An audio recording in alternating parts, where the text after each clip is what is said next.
जय शिवराय मित्रांनो, आपल्या चॅनलमध्ये तुम्हा सर्वांचं हार्दिक हार्दिक स्वागत आहे। मित्रांनो, बंधूंनो आणि भगिनींनो, तुम्ही जर एखाद्या खाजगी कंपनीमध्ये जर काम करत असाल आणि तुमचा प्रत्येक महिन्याला जर पीएफ कट होत असेल तर तुमच्यासाठी एक खास योजना आहे। त्या योजनेचं नाव आहे EDLI इडली असं त्या योजनेचं नाव आहे। पीएफ जी काय EPFO कंपनी आहे त्या कंपनीमार्फत ही योजना राबवली जाते। या योजनेमुळे जे काय कर्मचारी आहेत लाखो कोट्यावधी त्या कर्मचाऱ्यांना अतिशय मोठा फायदा होतो।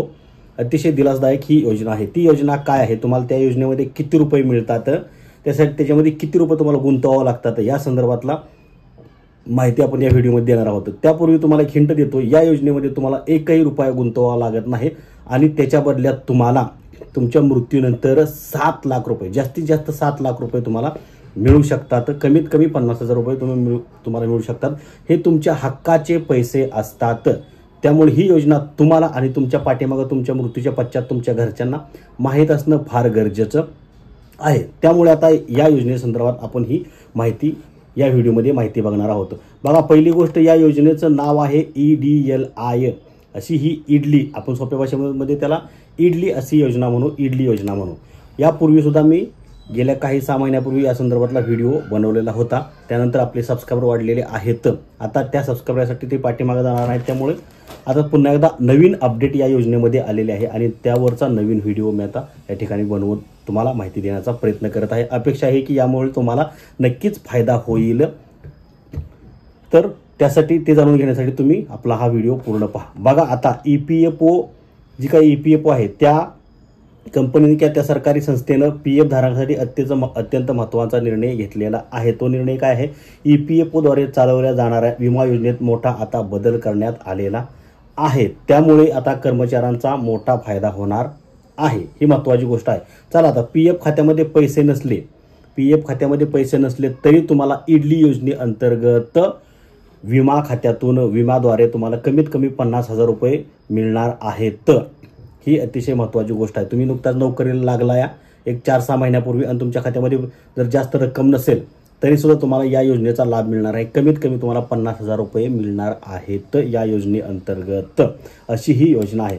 तर बघा, आता महत्त्वाची गोष्ट, या योजनेमध्ये पैसे कसे जातात आपले हे तुम्हाला मी सुरुवातीला थोडक्यात सांगतो। जे काय आपला पीएफ कट होतो, पीएफचं गणित कसं असतं बघा, EPF सदस्य त्यांच्या मूळ वेतनाच्या 12% जे काय पगार असेल त्याच्या 12% EPFO द्वारे पीएफ मध्ये योगदान देतो, म्हणजे पीएफ मध्ये कट होऊन जातात 12%। तर तेवढीच रक्कम कंपनीद्वारे, ती एवढीच 12% रक्कम कंपनीद्वारे सुद्धा पीएफ मध्ये जमा केली जाते।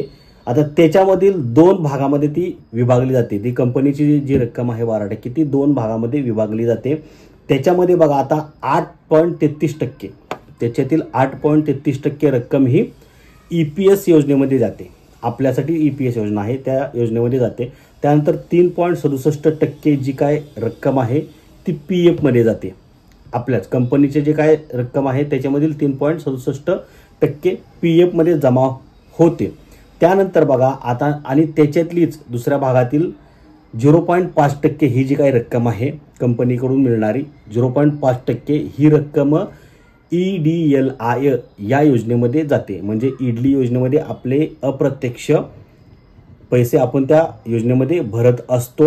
0.5% एवढी रक्कम त्या इडली योजनेमध्ये आपली जमा होत असते। त्यामुळे त्याच्या बदल्यात आपल्याला हा विमा मिळत असतो। म्हणजे इथं तुम्हाला तुमचा एक प्रश्न सुटला की बाबा आपण त्या योजनेमध्ये पैसे भरतो का, तर होय, परंतु इनडायरेक्टली जे काय पीएफ मधून पैसे कट होतात ते ह्या 3 योजनांमध्ये जातात, पीएफ, EPS आणि इडली योजनेमध्ये सुद्धा आपले 0.5% ही रक्कम जाते। अशा पद्धतीने आपण त्या योजनेमध्ये आपलं योगदान देत असतो। त्यामुळे त्याच्या बदल्यात आपल्याला EPFO द्वारे ज्या कर्मचाऱ्यांचा मृत्यू झाला तर विमा मिळतो। आता विमाचं स्ट्रक्चर काय आहे ते एकदा आपल्याला जाणून घ्यायचं आहे। त्यामुळे म्हणजे कधी विमा मिळतो, विम्यासाठी पात्रता काय आहे हे सुद्धा आपल्याला जाणून घ्यायचं आहे।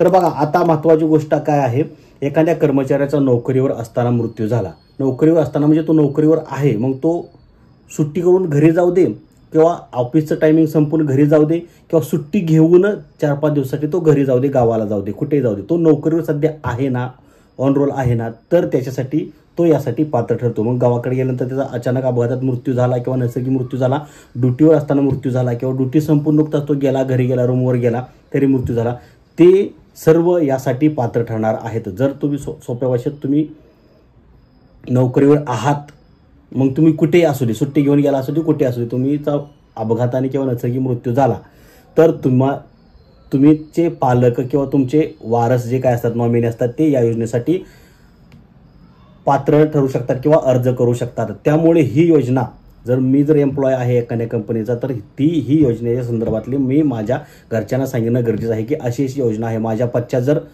होऊ नये, पण जर पश्चात जर अचानक काय झालं, दुर्दैवानं काय झालं, तर मृत्यू झाला, तर त्या योजनेसंदर्भातले लोकांना, पाठीमागच्यांना माहिती असणं गरजेचं आहे, जेणेकरून ते लोक क्लेम करू शकतात आणि या योजनेचा लाभ घेऊ शकतात. कारण आपले पैसे त्या योजनेमध्ये गुंतलेले असतात, त्यामुळे साहजिकच त्या योजनेचा लाभ आपल्याला मिळणं गरजेचं आहे.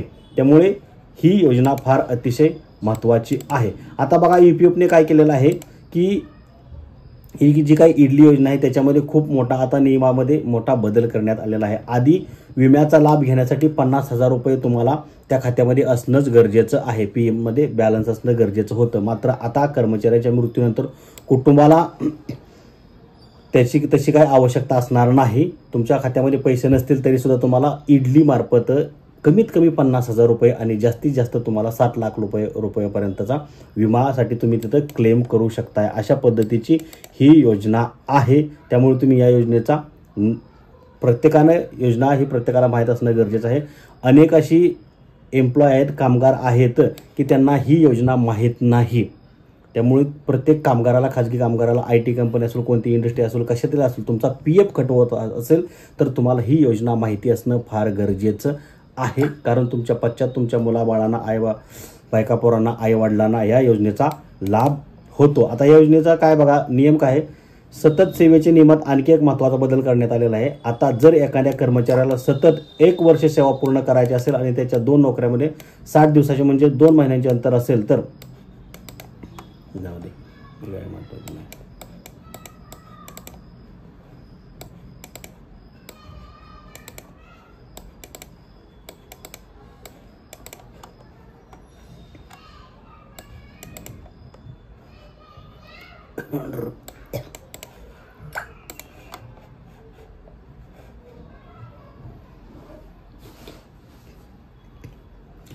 तर अशा पद्धतीची EDLI इडली ही योजना आहे. प्रत्येक कर्मचाऱ्याला ही माहिती असणं गरजेचं आहे. आणि कर्मचाऱ्यांच्या जे काही नॉमिनी आहेत, पालक आहेत, नातेवाईक आहेत, म्हणजे जे नॉमिनी आहेत, आईबाप, बायका, पोरं, त्यांना सुद्धा या योजनेसंदर्भात माहिती असणं गरजेचं आहे. त्यामुळे हा व्हिडिओ सेव्ह करा आणि या संदर्भातली माहिती तुमच्याकडे असणं गरजेचं आहे. जर सर्वांपर्यंत ही माहिती पोहोचा, प्रत्येक कर्मचाऱ्यांना ज्याचा PF कट होतो त्यांना ही योजना माहीत असणं गरजेचं आहे. 1 रुपया सुद्धा आजच्या जमान्यात महत्त्वाचा आहे. जर 50,000 जर मिळत असतील आणि 7 लाख रुपये जर मिळत असतील तर ते फार महत्त्वाची गोष्ट आहे. बरं, आता ह्याच्यामध्ये कमीत कमी 50,000 आणि जास्तीत जास्त 7,000, म्हणजे 50,000पासून 3 लाख, 2 लाख, 5 लाख, 7 लाख हे कधी मिळू शकतात, यासाठी पात्रता काय, क्रायटेरिया काय, यावरचा वेगळा व्हिडिओ आपण बनवलेला आहे. तो व्हिडिओ तुम्ही पाहू शकताय. म्हणजे किती वर्षाचं तुम्ही नोकरी केल्यानंतर तुम्हाला जास्तीत जास्त किती त्या ठिकाणी विमा मिळणार आहे, तुमच्या मृत्यूच्या पश्चात किती रुपये तुम्हाला मिळू शकतात, यावरचा वेगळा व्हिडिओ बनवलेला आहे. कृपया तो व्हिडिओ तुम्ही पहा. अतिशय महत्त्वाचा असा हा व्हिडिओ आहे. सर्वांपर्यंत शेअर करा. ही माहिती कशी वाटली, याच्या संदर्भात आणि तुम्हाला काही माहिती पाहिजे असेल तर कृपया कमेंट करून सांगा. सविस्तर माहिती आपण तुम्हाला देण्याचा प्रयत्न करू. जय हिंद, जय महाराष्ट्र.